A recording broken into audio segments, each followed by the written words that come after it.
ఇబ్రహీంపట్నం మండలం వెస్ట్ ఇబ్రహీంపట్నం నుంచి మామిలిపల్లి శివకాంతి కుమార్ అనే అతను మనకు ఒక కంప్లైంట్ ఇవ్వడం జరిగింది. ఆ కంప్లైంట్ ప్రకారం సారాంశం ఏంటంటే, ఇతను యూకేలో ఉన్నప్పుడు వీసా గడువు అయిపోతుందని చెప్పి డిస్టినీ కన్సల్టెన్సీ అనే ద్వారా వీసాని రెన్యువల్ చేయించుకుందామనే ఆలోచనతో వాళ్ళని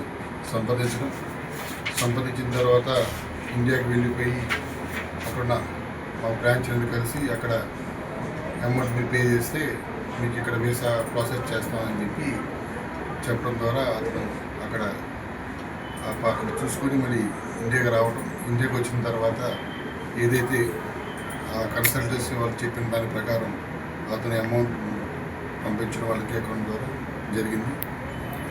కొన్ని రోజుల తర్వాత అతను పంపించిన అమౌంట్కి కానీ ఇటువంటి వీసాలు కానీ రాకపోవడం, అది ఫేక్ అని తెలిసి అతని నిమిషాలు సంప్రదించినా కూడా ప్రాసెస్ అవుతుందని చెప్పి నెగ్లెక్ట్ చేయడం తెలిసి ఇంకా సమయం అయినా అయ్యే కొద్దీ ఇంకా అమౌంట్ అనేది రాకపోయేసరికి మన పోలీస్ స్టేషన్కి అతను పెట్టిన ఆధారాలు తీసుకుని మన దగ్గర రావడం జరిగింది.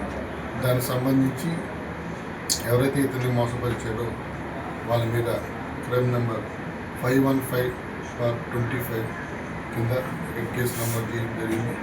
దానికి సంబంధించి ఇన్వెస్టిగేషన్ చేస్తున్నాం. అంటే ఎవరెవరి మీద కంప్లైంట్? డిస్టెన్స్ కన్సల్టెన్సీ డైరెక్టర్ అని జాగలపూడి మధుకర్, అదేవిధంగా వాళ్ళ మిస్సెస్ రమానందన్, అదేవిధంగా ఇక్కడ గుంటూరులో ఉన్న వాళ్ళ నాన్నగారు చూసుకున్నారు. వీళ్ళ ముగ్గురి మీద అతను కంప్లైంట్ చేయడం జరిగింది.